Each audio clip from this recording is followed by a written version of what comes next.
অবশেষে ফ্যানটার সমস্যা পাওয়া গেছে, সার্কিটের সমস্যা।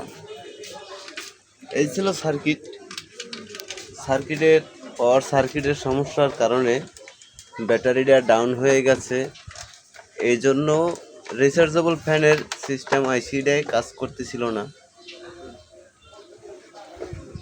পরবর্তীতে চেক করার পরে পাওয়া গেছে ব্যাটারি ডাউনের কারণে ফ্যান চলছে না। তো ব্যাটারি ও সার্কিট দুটোই আমরা চেঞ্জ করে নতুন সার্কিট ও ব্যাটারি লাগানো কাজ চলতেছে।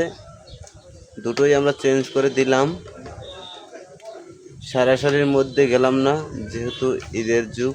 এখন মানুষ থাকবে, বাড়িতে থাকবে, এলাকায় থাকবে, লং টাইম চালাবে। তো সেই জন্য 2 টাকা বেশি খরচ হলেও মানুষ চায় কাজটা সুন্দর হোক বা একেবারে ক্লিয়ারভাবে হোক। তো আমরাও তাদের টাকা থেকে মাল কিনে তাদেরকে লাগাই দিচ্ছি, আমরা মজুরির টাকা নেব।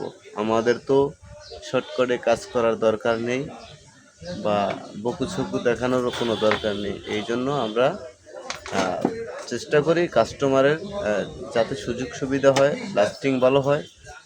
তো এই পর্যন্তই।